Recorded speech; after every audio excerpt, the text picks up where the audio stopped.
Good afternoon. Good afternoon. How is everyone doing? Let me just get to my housekeeping here. Welcome to those who will be joining me and to those who will be watching this after. There we go. So, the subject of today's Quickie podcast is why I still practice on the piano after 50 years. Excuse me. After 50 years in music. Now, by 50 years in music, I guess I'm looking at it as when I was full-time on the piano in church ministry. But I was practicing before that, just getting comfortable trying to find, what is this music thing all about from a piano standpoint. But after so many years of playing, as my mother would say, if God says the same, or if the Lord says the same, this coming April, I will be 66 years old. And you might say, well, after all those years, what else is there left for you to learn or for you to welcome, Pearl? How you doing? What else is there for you as a musician? Should you just now retire? Shouldn't you just pack it in and rest back on all that you've learned and give it a break? I'm here to say you never, from a musician standpoint, you never stop learning. There's always something that you haven't learned or something you haven't perfected, or in my case, a lot of techniques that I'm still in the midst of actually correcting. I'll do a scale and play it incorrectly. Either I'm rushing through it or I'm not, or the timing is not correct, or I just want to be able to know that that's a lick or that's a chord phrasing that I can now use in another key that I've used in one other key. So I'm going to take you through some of my own practice techniques. Now, of course, I have purchased over the years piano books that teach the basics of how you hold your hands, what to practice. That's out of the book.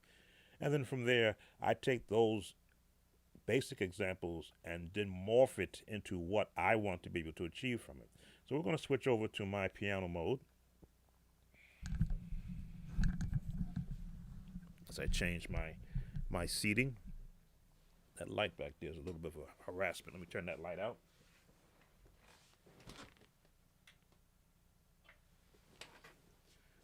There we go. Get that light out. And we're at my keyboard, which is let me get a little more light here. Nice when you have your own studio and you control all the lighting. The Yamaha S70XS.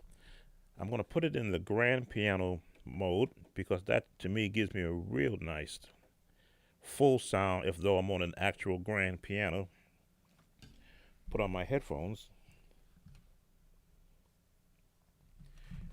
and I'll walk you through some of the basic things.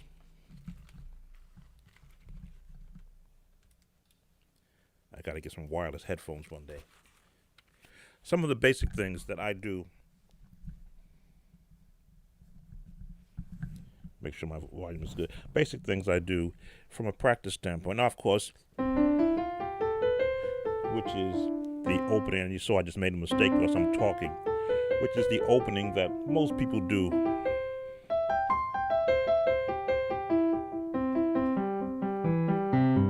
That's what I morph it into.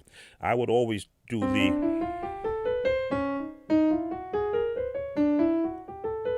and just keep changing into different keys, forcing my hands to go to the next note.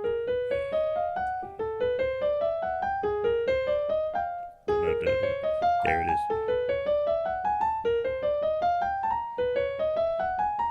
And end at the next one up. I would force myself to do that, not always starting in the right note, but just to get comfortable doing it. Because in music, I have found that it's not how you play it, it's how you get to what you want to hear. If I want to do a chord, does it matter that I do it like this or like this, which is the book way, 1, 3, and 5. Well, if I've got my fifth finger here, I'm omitting getting to that note. So what if I want to stretch that out?